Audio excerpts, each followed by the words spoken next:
friends, welcome back to my channel. If you are new viewer, please subscribe my channel for more videos.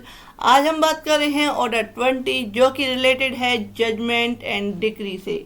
बड़ा important है क्योंकि जो case है उसको solve ही जजमेंट एंड डिक्री से किया जाता है।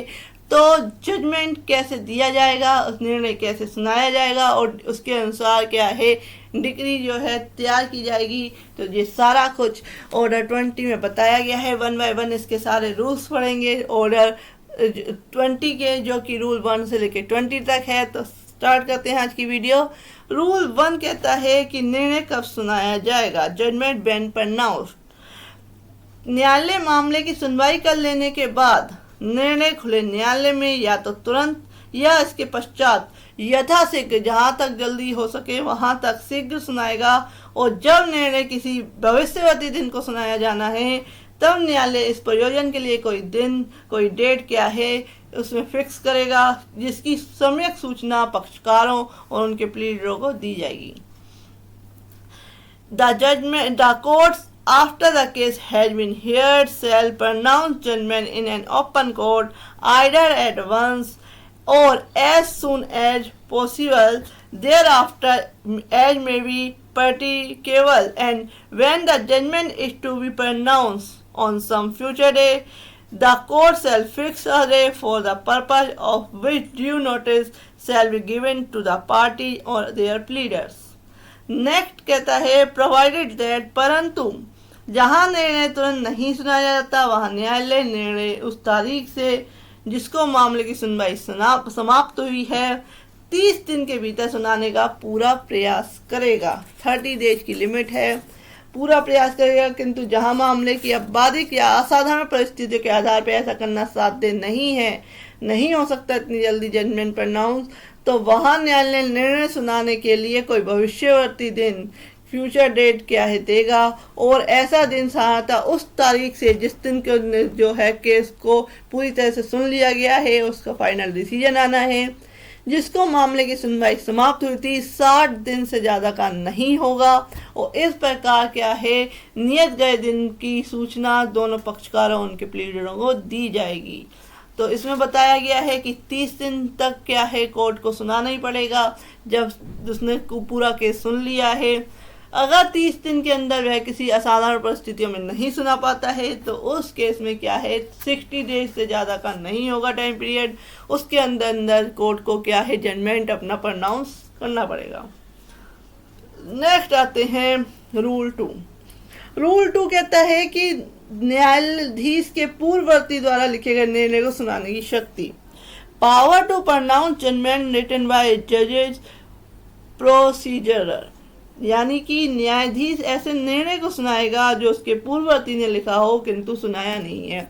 यानी कि जो जज है, जो सिटिंग जज था, जो कि पूरे केस का उसने ट्रायल किया और क्या है उसने पूरा केस को सुनने के बाद क्या है उस पर जजमेंट देता, लेकिन जजमेंट देने के बाद उसने क्या करा है उसको लोगों को सुनाया नहीं है, उस न्यायालय में क्या है उसको बताया नहीं है। तो जो दूसरा न्यायाधीश आता है तो उसको वह एज इट इज सुना सकेगा। नेक्स्ट आते हैं रूल 3। रूल 3 कहता है कि निर्णय हस्ताक्षरित किया जाएगा। Judgment to be signed. निर्णय सुनाने के समय न्यायाधीश उस पर खुले न्यायालय में तारीख डालेगा, हस्ताक्षर करेगा और जब उस पर एक बार हस्ताक्षर कर दिया गया है तब धारा 152 द्वारा उपबंधित के सिवाय पूर्वावलोकन के सिवाय उसके पश्चात में ना तो कोई परिवर्तन किया जाएगा ना कोई परिवर्तन किया जाएगा। The judgement shall be dated and signed by the जज in open court at the time of pronouncing it and when once signed shall not afterwards be altered and added.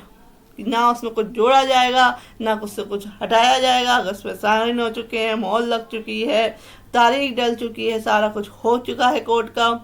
और to save as provided by section 152 और on review, लेकिन उसको क्या है जो section 152 है उसके थ्रू या रिव्यू के थ्रू ही उसमें कुछ चेंज आ सकते हैं, अदरवाइज नहीं। नेक्स्ट आते हैं रूल 4। रूल 4 कहता है लघुवाद न्यायालय के निर्णय। Judgement of small cause courts. लघुवाद न्यायालय के निर्णयों में अवधार्य प्रश्न और उनके विनिश्चय से अधिक और कुछ अंतर्विष्ट नहीं होना आवश्यक है। जो judgment of the court of small court need not contain more than the points of determining and the decision thereon. इसका सब रूल 2 कहता है कि अन्य न्यायालय के निर्णय का क्या होगा। अन्य न्यायालय के निर्णय के मामले का संक्षिप्त कथन, अवधार्य प्रश्न, उनका विनिश्चय और ऐसे विनिश्चय के कारण अंतर्विष्ट होंगे और इससे ज़्यादा उसमें कुछ नहीं होगा। नेक्स्ट आते हैं रूल 5। रूल 5 कहता है न्यायालय हर एक विवादक पर अपने विनिश्चय का कथन करेगा।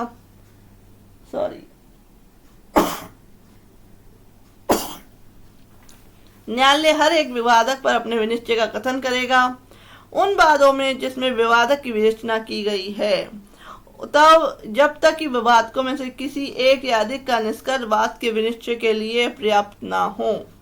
न्यायालय हर एक पृथक विवादक पर अपना निष्कर्ष और निश्चय उन निमित्त कारणों से सहित देगा।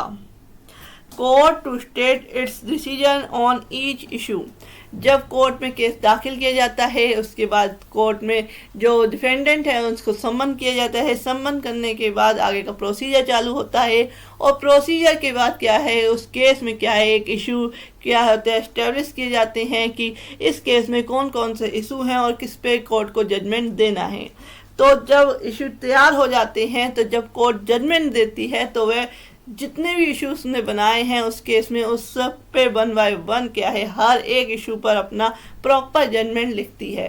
तो इसका कहते हैं रूल 5 में इसका प्रोविजन दिया गया है कि हर एक विवादक पर वह अपना विनिश्चय, अपना उत्तर देगी, अपना जजमेंट देगी।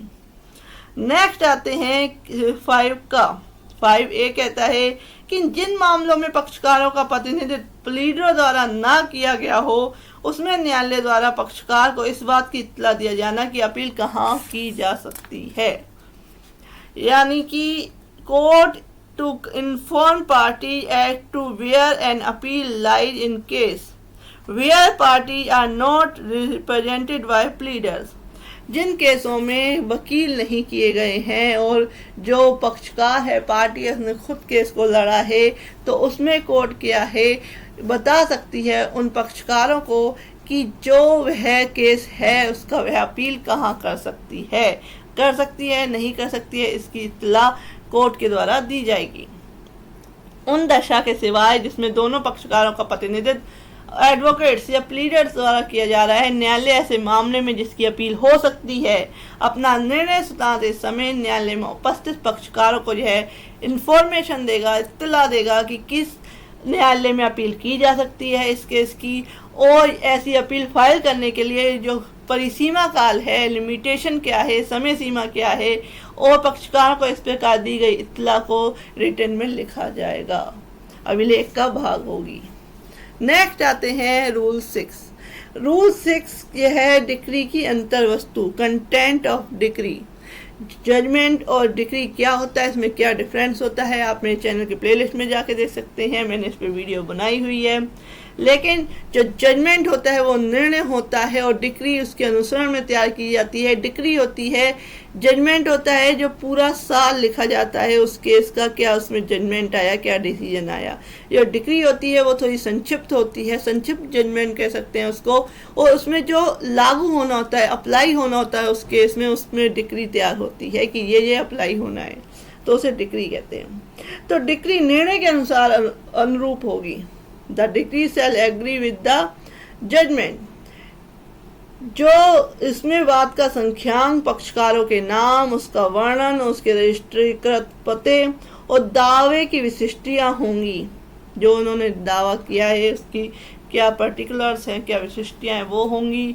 और अनुदत्त अनुतोष और क्या अनुतोष मिला है और बात का अन्य अवधारणा उसमें स्पष्टता निर्दिष्ट होगा। तो ये सारी चीज़ें होंगी। कह रही ना, जजमेंट क्या होता है, एक लेंथ ही वो होता है। डिक्री जो होती है कि क्या क्या अप्लाई होना है, मेन मर्म क्या है उस जजमेंट का, वो सारा कुछ डिक्री में आता है। नेक्स्ट आते हैं कि बाद में उपगत खर्चों की रकम भी, और यह बात भी कि ऐसे खर्चे किसके द्वारा और किस संपत्ति से या किस अनुपात में दिए जाएंगे, डिक्री में कथित होगी। जो खर्चे हैं वे किसके द्वारा दिए जाने हैं, क्या खर्चे हैं, सारा कुछ मेंशन होगा डिक्री में। नेक्स्ट आते हैं कि न्यायालय निर्देश दे सकता है कि एक पक्षकार को दूसरे पक्षकार द्वारा देय खर्चे किसी ऐसी राशि के विरुद्ध मुजरा किए जाएं, सेट ऑफ किए जाएं, जिसके बारे में यह स्वीकार किया गया या पाया गया कि वह एक दूसरे के सौदे हैं।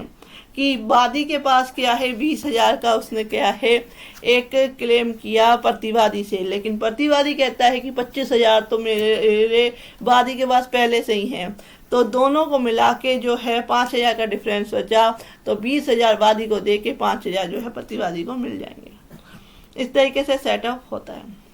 नेक्स्ट आते हैं रूल 6A। रूल 6A क्या कहता है कि डिक्री तैयार करना। डिक्री कैसे तैयार की जाएगी? प्रिपरेशन ऑफ डिक्री, यह सुनिश्चित करने के लिए हर प्रयास किया जाएगा, every averse shall be made to ensure that the decree is drawn up and यह सुनिश्चित करना कि हर प्रयास किया जाएगा कि डिक्री जहां तक संभव हो सके शीघ्रता से और किसी भी दशा में उस तारीख से जिस दिन 15 दिन के भीतर जिसको निर्णय सुनाया गया है तैयार की जाएगी। कि जब जजमेंट हो गया तो उसके 15 दिन के बाद क्या है डिक्री तैयार हो जाएगी इसके अंदर। नेक्स्ट आते हैं सब रूल 2 कहता है रूल 6A का कि डिक्री की कॉपी फाइल किए बिना डिक्री के विरुद्ध अपील की जा सकेगी और किसी ऐसी दशा में न्यायालय द्वारा पक्षकार को उपलब्ध कराई गई कॉपी आदेश 41 ऑर्डर 41 के रूल 1 के प्रयोजन के लिए डिक्री मानी जाएगी। और किंतु जैसे ही डिक्री तैयार हो जाती है निर्णय निष्पादन के प्रयोजन के लिए और किसी अन्य प्रयोजन के लिए डिक्री का प्रभाव नहीं रखेगा। जब क्या है जो जजमेंट की कॉपी है उसको अप्लाई करके अगर कोई अपील वगैरह करनी है वो कर सकता है, लेकिन जब डिक्री क्या है तैयार हो गई उसके बाद जजमेंट क्या है उसका डिक्री का जो है प्रयोजन नहीं रखेगा। नेक्स्ट आते हैं रूल 6B। रूल 6B कहता है कि निर्णय की कॉपियां कब उपलब्ध कराई जाएंगी। Copy of judgment when to be made available. जहां निर्णय सुनाया दिया गया है वहां निर्णय की कॉपी पक्षकारों को निर्णय सुनाए जाने के ठीक पश्चात अपील करने के लिए ऐसे प्रभारों की संधाय पर उपलब्ध कराई जाएगी जो उच्च न्यायालय द्वारा बनाए गए नियमों के विनिर्देश किया जाए। जो खर्चे हैं उनको लेके क्या है कॉपी क्या है तुरंत प्रोवाइड कराई जाएगी निर्णय की जजमेंट की।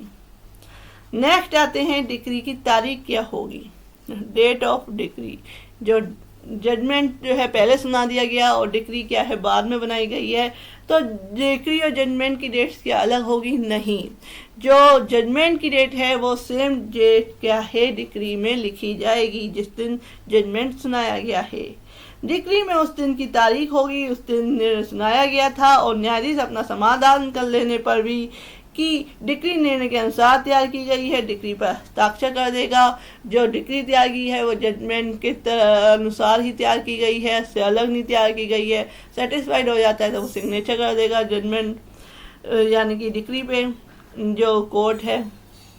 नेक्स्ट आते हैं रूल 8। रूल 8 कहता है कि जहां न्यायाधीश ने डिक्री पर हस्ताक्षर करने से पूर्व अपना पद रिक्त कर दिया है छोड़ दिया है वहां क्या प्रोसीजर होगा। प्रोसीजर व्हेन जज has vacant office before signing decree. जहां न्यायाधीश ने निर्णय सुनाने के पश्चात किंतु डिक्री पर हस्ताक्षर किए बिना अपना पद रिक्त कर दिया है वहां ऐसे निर्णय के अनुसार डिक्री तैयार की गई डिक्री पर उसका उत्तरवर्ती जो उसके एवज में आएगा जो जज है, और यदि उस न्यायालय का अस्तित्व की समाप्त हो गया हो तो ऐसे किसी न्यायालय का न्यायाधीश जिसे अधीनस्थ ऐसा न्यायालय था हस्ताक्षर करेगा। और यानी कि वो कोर्ट ही खत्म कर दी गई है तो उसमें जो उसका अधीनस्थ न्यायालय था जो उसके अंडर में था वो उस पर सिग्नेचर करेगा। नेक्स्ट आते हैं रूल 9। रूल 9 कहता है कि स्थावर संपत्ति के प्रत्युन्नयन के लिए decree for recovery of immovable property. जहां बात की विषय वस्तु स्थावर संपत्ति है वहां डिक्री में ऐसी संपत्ति का ऐसा वर्णन अंतर्विष्ट होगा जो उसकी पहचान के लिए पर्याप्त हो, और जहां ऐसी संपत्ति सीमाओं द्वारा या भू प्रस्थापन या सर्वेक्षण के अभिलेख के संख्यांकों द्वारा पहचानी जा सके वहां डिक्री में ऐसी सीमाएं और संख्याएं निर्दिष्ट होंगे।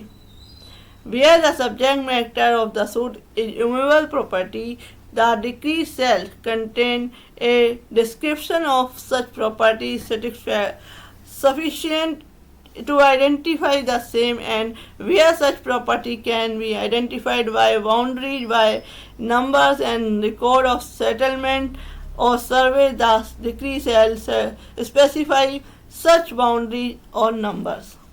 जो अगर टावर से मूवेबल प्रॉपर्टी से संबंधित डिक्री है तो क्या है, उसमें उसका जो कोई चिन्ह है, कोई मैप है, उसकी तरह उसके द्वारा उसको क्या है दर्शित किया जाएगा।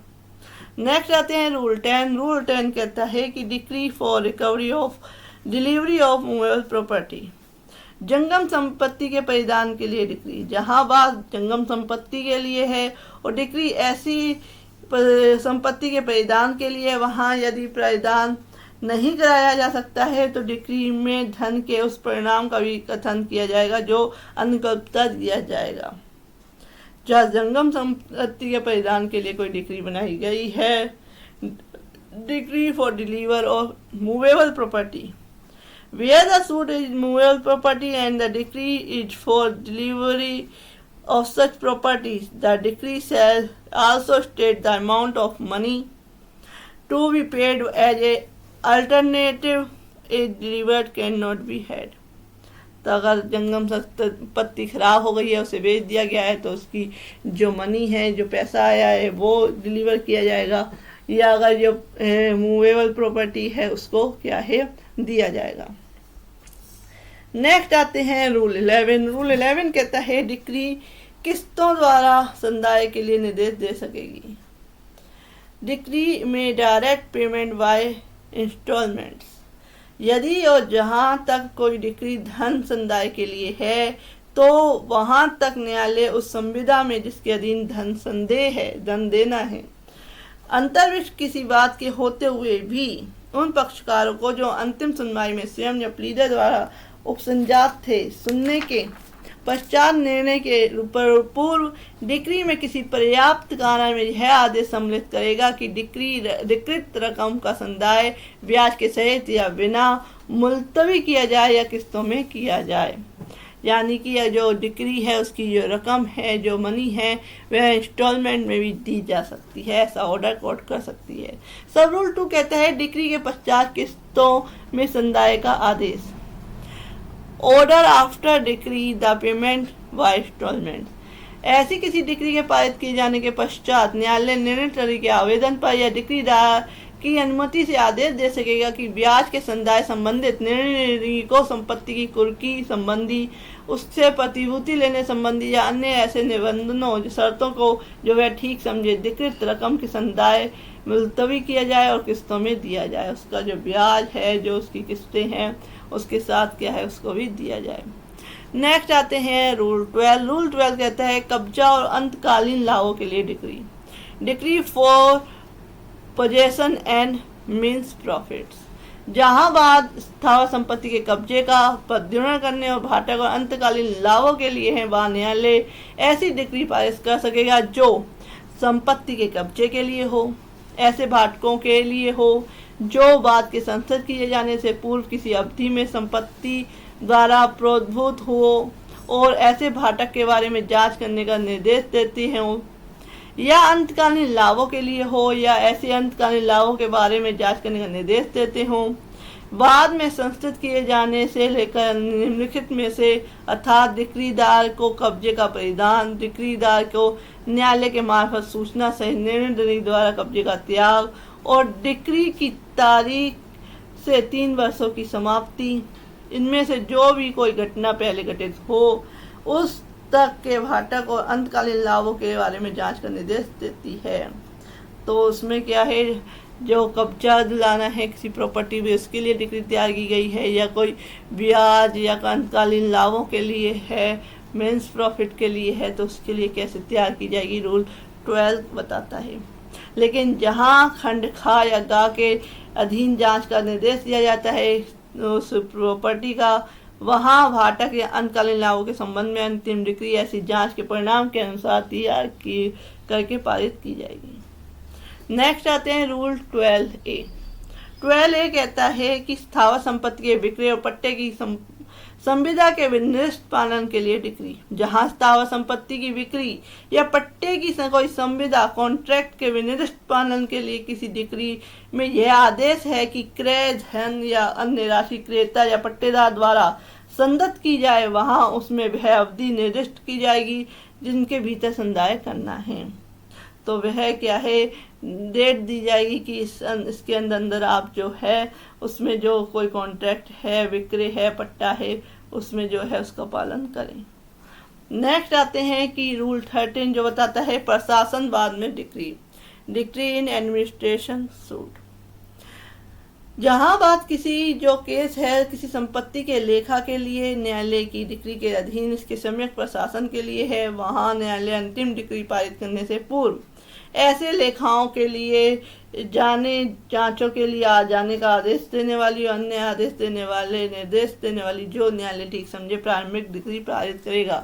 कि वह प्रारंभिक डिग्री पारित करेगा कि क्या है, आप इसकी जांच करें, कोई लेखा है, एडमिनिस्ट्रेशन की जांच है जो है उसके लिए एक डिग्री पारित करेगा। उसके बाद क्या है, किसी मृतक व्यक्ति की संपत्ति का न्यायालय द्वारा प्रशासन किए जाने में यदि ऐसी संपत्ति उसके ऋणों और दायित्वों के पूरे समुदाय के लिए अपर्याप्त साबित हो तो प्रतिभूत और अप्रतिभूत लेनदारों के अपने अपने अधिकारों के बारे में, ऐसे ऋणों, ऐसे डेब्ट और दायित्वों के बारे में जो साबित किए जा सकें और वार्षिकों के भावी या समाश्रित दायित्वों के मूल्यांकन के बारे में उन्हीं नियमों का अनुपालन किया जाएगा जो न्याय निर्णित और घोषित दिवालिया व्यक्तियों की संपदाओं के बारे में उस न्यायालय की स्थानीय सीमाओं के भीतर तत्समय प्रवृत्त हो, जिनमें प्रशासन वाद लंबित है, और वे सभी व्यक्ति जो ऐसे किसी मामले में ऐसी संपत्ति में से संदाय कर पाने के हकदार होंगे प्रारंभिक डिक्री के अधीन आ सकेंगे और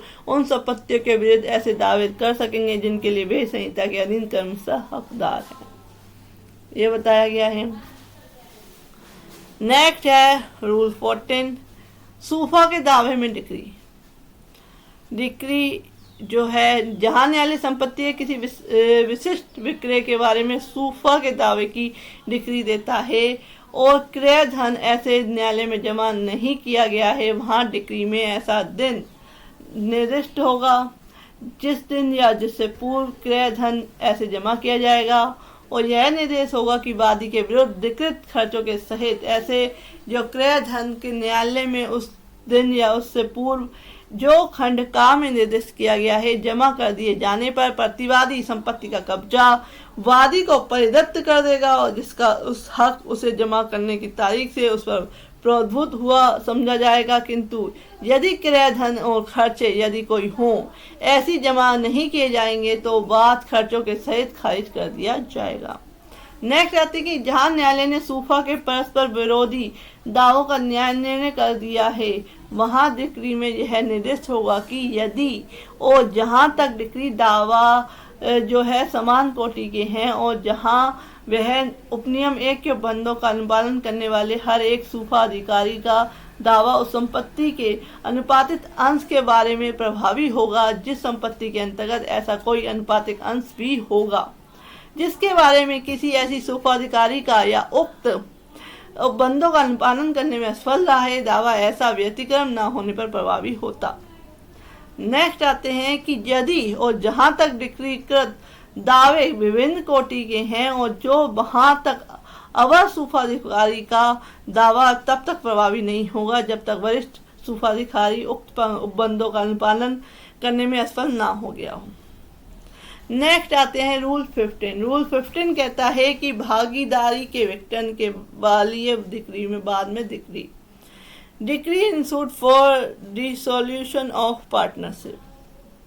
जहां तक बात भागीदारी के विघटन के लिए यानी कोई फर्म है पार्टनरशिप उसको ख़त्म करके है के लिए और भागीदारों के लेखाओं के लिए की जानी है, वहां न्यायालय अंतिम डिक्री देने से पूर्व ऐसी प्रारंभिक डिक्री पारित करेगा कि अंतिम डिक्री से पहले एक प्रारंभिक डिक्री पारित करेगा जिसमें पक्षकारों के अनुपातिक अंश घोषित किए जाएंगे, उसके क्या राइट्स थे कितने अंश थे वो घोषित किए जाएंगे। वह दिन नियत होगा जिसको भागीदारी विघटन हो गई है विघटित हुई गई समझी जाएगी और ऐसे लेखाओं के लिए जाने का और अन्य ऐसे कार्य के जो वह न्यायालय ठीक समझे दिए जाने का आदेश दे सकेगा। तो अगर जो है कोई पार्टनरशिप फर्म को क्या है उसको डिसोल्यूशन हो गया है, इविक्टन हो गया है, तो उसके पहले एक प्रारंभिक डिक्री होगी जिसमें कि उसके जो क्या राइट्स है, कितने किसके शेयर हैं, वह निर्धारित किए जाएंगे और नेक्स्ट डिक्री में, अंतिम डिक्री में क्या है सारे उसको जो है सारा डिसीजन दिया जाएगा। नेक्स्ट आते हैं रूल 16 जो बात करता है मालिक और अभिकर्ता के बीच लेखा के लिए दावों के लिए डिक्री। मालिक और अभिकर्ता के बीच धन संबंधी संव्यवहारों के बाबत लेखा के लिए वादों में और ऐसे किसी अन्य वाद में जिसके लिए इसमें इसके पूर्व उपबंध नहीं किया गया है, जहां यह आवश्यक हो कि उस धन की रकम को जो किसी पक्षकार को या पक्षकार से सौदे है अनिश्चित करने के लिए लेखा किया जाना चाहिए, न्यायालय अपनी अंतिम डिक्री पारित करने से पूर्व ऐसी प्रारंभिक डिक्री पारित करेगा कि पहले वो अंतिम डिक्री फाइनल डिक्री जो है पारित करने से पहले एक प्रारंभिक डिक्री पारित करेगा जिसमें कि वह आदेश देगा कि लेखाओं के लिए का आदेश देगा, लेखाओं की जांच का आदेश देगा, कौन सा लेनदारी किसके खिलाफ है, ये सारा कुछ करने के बाद नेक्स्ट अंतिम डिक्री फाइनल डिक्री देगा। नेक्स्ट आते हैं रूल 17। रूल 17 कहता है लेखाओं के संबंध में विशेष निर्देश, special direction as to accounts. न्यायालय और जो लेखा लिए जाने के लिए निर्देश देने वाली डिक्री द्वारा या किसी पश्चातवर्ती आदेश द्वारा उस ढंग के बारे में विशेष निर्देश दे सकेगा जिसमें लेखा लिया जाना है और प्रमाणित किया जाना है, और विशिष्ट यह निर्देश दे सकेगा कि लेखा लेने में उन लेखा वहियों को और जिसमें प्रसंगन लेखा रखे गए हों उन बातों की सत्यता के प्रथम दृष्टा साक्ष्य के रूप में लिया जाएगा और उसमें अंतर्विष्ट है, किंतु हितवृत्त पक्षकारों को यह स्वतंत्रता होगी कि वे उन पर ऐसे आक्षेप ऑब्जेक्शन कर सकेंगे जो वह ठीक समझे। नेक्स्ट आते हैं रूल 18। रूल 18 कहता है कि संपत्ति के विभाजन के लिए उसमें के अंश पर पृथक कब्जे के लिए बाद में decree in suit for partition of property and separation possession of A share therein. जहां न्यायालय संपत्ति के विभाजन के लिए कहता है कोई जैसे कि दो घर में 4 बंदे हैं उनमें पार्टीशन करना है, उनको अलग अलग क्या है जो प्रॉपर्टी है वो उसमें डिवाइड करनी है, तो ऐसे कोई केसेज हैं तो उसमें इसके अंश और पृथक कब्जे के लिए डिक्री पारित करता है। तब यदि और जहां तक डिक्री ऐसी संपदा से संबंधित है, ऐसी प्रॉपर्टी से संबंधित है जिस पर सरकार को संदेह राजस्व निर्धारित है, तो वहां तक डिक्री संपत्ति में हितवृत्त विभिन्न पक्षकारों के अधिकारों की घोषणा करेगी। डिक्री में उनके राइट्स की कितने राइट्स हैं उनके उस प्रॉपर्टी पे, तो वह डिसाइड किए जाएंगे उस डिक्री में, और किंतु यह निर्देश करेगी कि ऐसा विभाजन या पृथक्करण ऐसी घोषणा और धारा 54 के उपबंधों के अनुसार कलेक्टर द्वारा या उसके द्वारा ऐसे निमित्त प्रतिनियुक्त उसके किसी ऐसे अधीनस्थ द्वारा किया जाए जो राजपत्रित हो। नेक्स्ट कहता है कि यदि और जहां तक ऐसी डिक्री किसी अन्य स्थावर संपत्ति से जंगम संपत्ति से संबंधित है और जहां वहां तक न्यायालय यह विभाजन और अतिरिक्त जांच के बिना सुविधापूर्वक नहीं किया जा सकता, तो संपत्ति में हितवृत्त जो विभिन्न पक्षकारों के अधिकारों की घोषणा करने वाली और इसके अतिरिक्त निर्देश देने वाली जो अपेक्षित हो प्रारंभिक डिक्री पहले डिसाइड करेगा, प्रारंभिक डिक्री पारित करेगा, उसमें राइट्स जो है पार्टी की डिसाइड करेगा। नेक्स्ट आते हैं रूल 19 जो बात करता है जब मुजरा या प्रतिदावा अनुज्ञात किया जाए तब डिक्री। जहां प्रतिवादी को वादी के दावे के विरुद्ध मुजरा या प्रतिदावा अनुज्ञात किया गया है, वहां डिक्री में यह कथन हुआ कि वादी को कितना रकम सौदे है और प्रतिवादी को कितनी रकम सौदे है, और वह किसी ऐसी राशि की वसूली के लिए होगी जो दोनों पक्षकारों के बीच जो है सौदे प्रतीत हो। तो पहले क्या है इस तरह से डिक्री जो है पारित की जाएगी। नेक्स्ट आते हैं सब रूल 2 जो कहता है मुद्रा प्रतिदावा संबंधी डिक्री की अपील। किसी ऐसे वाद में जिसमें मुद्रा का दावा किया गया है या प्रतिदावा किया गया है, पारित किसी भी डिक्री की अपील होने के उपबंध लागू होते हैं, तो वह अधीन होती हुई यह मुद्रा दावा प्रतिदावा ना किया होता तो इस नियम के उपबंध लागू होंगे जो मुद्रा के आदेश 8 के नियम 6 के अधीन अन्यथा अनुज्ञेय हों। नेक्स्ट आते हैं रूल 20, जो कि लास्ट रूल है, जो बात करता है कि निर्णय और डिक्री की प्रमाणित कॉपियों का दिया जाना। Certified copies of the judgment and decree shall be furnished to the parties on the application of the court and at their expenses. निर्णय और डिक्री के प्रमाणित कॉपियां पक्षकारों को न्यायालय के आवेदन पर और उनके खर्चों पर दी जाएंगी। तो ये बात करता है ऑर्डर 20, और ये था रूल 20 तक। तो friend, if you like my video, next video में ऑर्डर 21, जो कि बहुत ही लेंथी है, उसे कुछ पार्ट्स में डिवाइड करना पड़ेगा। तो friend, if you like my video, please like and subscribe my channel. Thank you for watching.